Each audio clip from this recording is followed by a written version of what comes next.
those apartment leaseholders who were told that the government would pay a huge bill for vital cladding work, only to now find out it won't. Residents of the XQ7 building in Salford were advised the safety work would be covered by the Building Safety Fund. They've since been contacted by the government to say that was a mistake. Yeah, they're left feeling trapped in their homes and facing bills of up to £20,000. This report from Andrew Fletcher.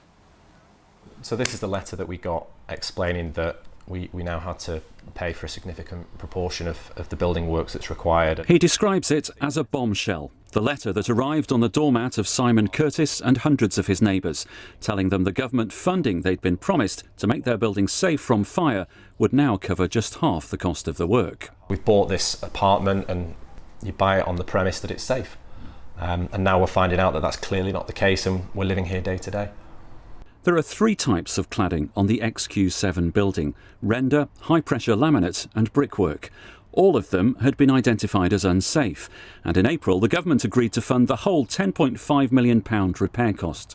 But now it says it was an error to include work on the render, and leaseholders must pay for that themselves. Simon and his partner India had spent the summer planning their wedding. They've had to put those plans on hold.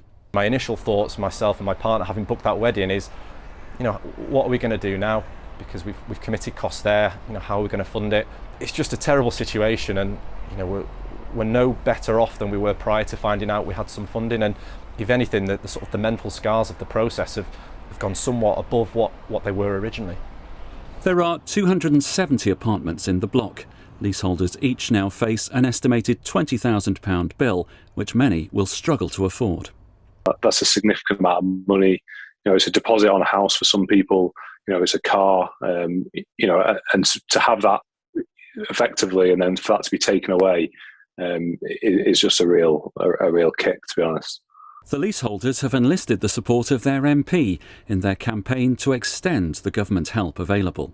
The government has a moral duty, frankly, to make sure that people's buildings are safe to live in, and they have a moral duty to ensure that people who weren't responsible for the crisis in the first place don't have to pay. A cross-party group of MPs is calling on the new Housing Secretary Michael Gove to extend the funding available to leaseholders to ensure that none have to pay to make their homes safe.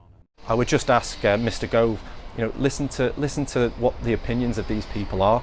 Take a look at the amendments that are being proposed. Just try and apply that common sense, just to make sure that leaseholders aren't the ones that have to foot these extortionate bills that are coming to us in the post, because it's not our fault.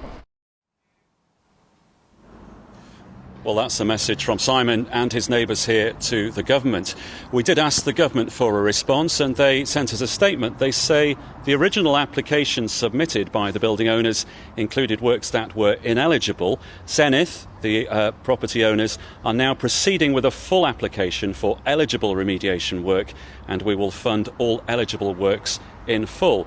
The government also told us that property owners, where possible, should fund this work themselves if it doesn't qualify for government support, either through their own resources or through a warranty scheme, or through the original developers or contractors who were at fault in the first place.